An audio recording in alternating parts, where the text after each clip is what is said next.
Picture this. It's the 7th century. For generations, two massive superpowers have dominated the entire known world. And then, in just a decade, they're brought to their knees. By who? By an underdog force that seemingly came out of nowhere, right from the desert. So how on earth did that happen? Well, that's what we're diving into today. One of the most incredible, most rapid military expansions in all of human history. So let's just set the scene here. I want you to imagine a world that's basically run by just two superpowers. You've got the Byzantine Empire and you've got the Sassanid Persian Empire. For centuries, I mean centuries, these guys were the undisputed heavyweights. They controlled huge territories. They had these professional, veteran armies that had been fighting each other for generations. They were the world order, period. So that brings us to the big question, right? How did these empires, which seemed totally invincible, just crumble? And so fast. What was the secret sauce that allowed this new power, basically a collection of recently united desert tribes, to take down two global superpowers in just a handful of years? And look, the answer isn't as simple as you might think. It's not just about faith or, being better fighters. It was all about a totally revolutionary new way of waging war. A strategy that was so brilliant, it actually turned the empire's greatest strengths, their massive size, their structure, into their biggest, most fatal weaknesses. Okay, so let's dive into our first section here. To really get just how insane this was, we gotta look at the matchup. Because on paper, this was a classic David versus Goliath story. I mean, it was a complete and total mismatch. I mean, just look at this comparison. On one side, you have the brand new Rashidun Caliphate. We're talking about tribes that had just been unified with pretty limited resources, all based out of the desert. And on the other side, the two global superpowers, veteran armies, massive wealth, huge established cities. The difference, the asymmetry, it's just staggering. It shouldn't have been a fair fight. So, on to section 2. The first big clue to solving this puzzle, to figuring out how they pulled this off, isn't about brute force. It's about, a brilliant and radical new strategy. A strategy that literally weaponized the one thing their enemies were terrified of, the desert itself. And get this, their ultimate secret weapon wasn't some new kind of sword or a massive siege engine. Nope, it was the humble camel. Seriously, this animal was the absolute core of their entire military strategy. Why? It gave them mobility like no one had ever seen. They could launch these lightning-fast surprise attacks right out of the desert and then just vanish before the slow, heavily armored imperial armies even knew what hit them. They couldn't be caught. And this right here is a perfect example of their tactics in action. It's an absolute masterclass by General Khalid ibn al-Walid.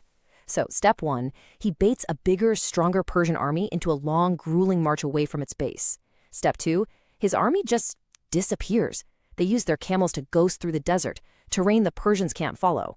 Step 3, they reappear behind the Persians, threatening their base. This forces the Persian army to turn around and make a miserable, exhausting march all the way back. And by the time they get there, step 4, they're physically drained, their morale is shot, and Khalid's fresh forces are waiting to ambush and just destroy them. The takeaway here is huge. Pure strategic innovation can completely wipe out an enemy's advantage, even when they have more troops and more money. This quote just nails it, doesn't it? It's like you're playing a strategy game, like Civilization, and your underdog opponent suddenly starts cheating. They're just bypassing all the mountains and rough terrain you thought were impassable and striking right at the heart of your empire. That's exactly what this must have felt like for the Byzantines and Persians. The desert, which they saw as a barrier, a wall, suddenly became a superhighway for their enemy. Okay, so moving on to our third section. Tactics were a huge part of the story, for sure, but it was only part of it. To really get the full picture, we have to look at the mindset of the warriors themselves, a mindset that was forged in the harsh realities of the desert. These guys were just a different breed of soldier.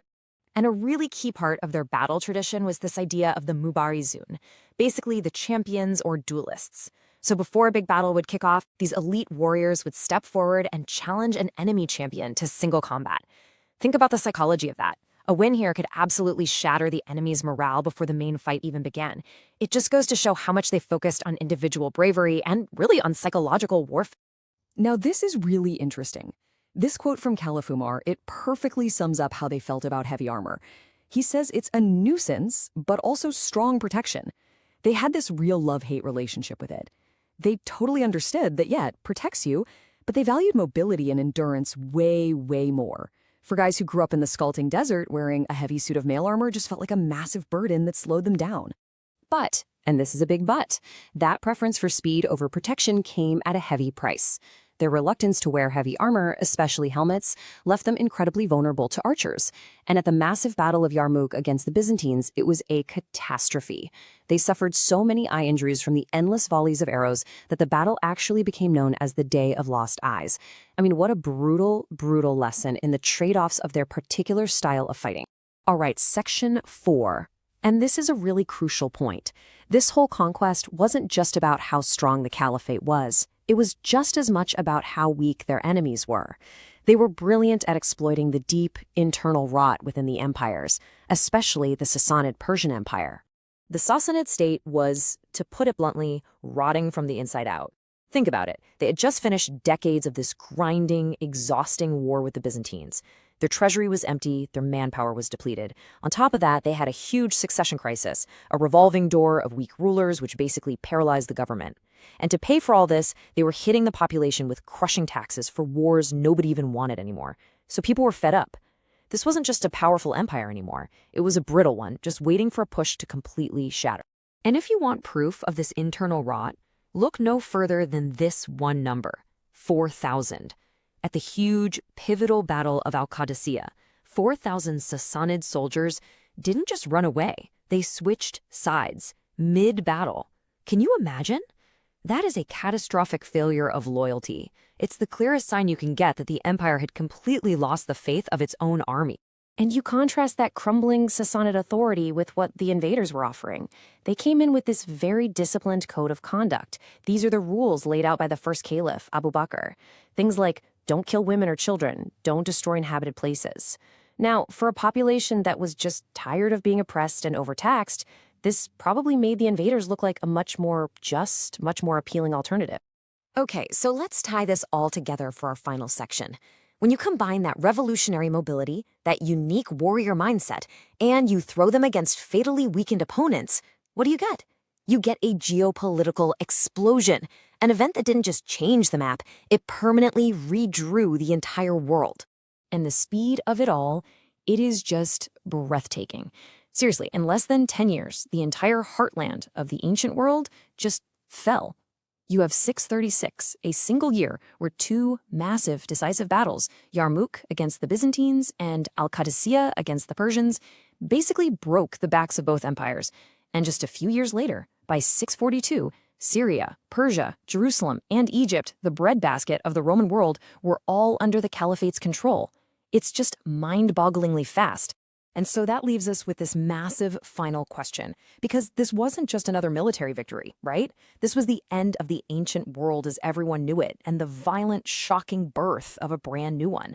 The consequences of this single decade would echo down for the next 1,400 years, shaping the world we literally live in today. So, what happens when the entire map of the world gets redrawn in what feels like the blink of an eye?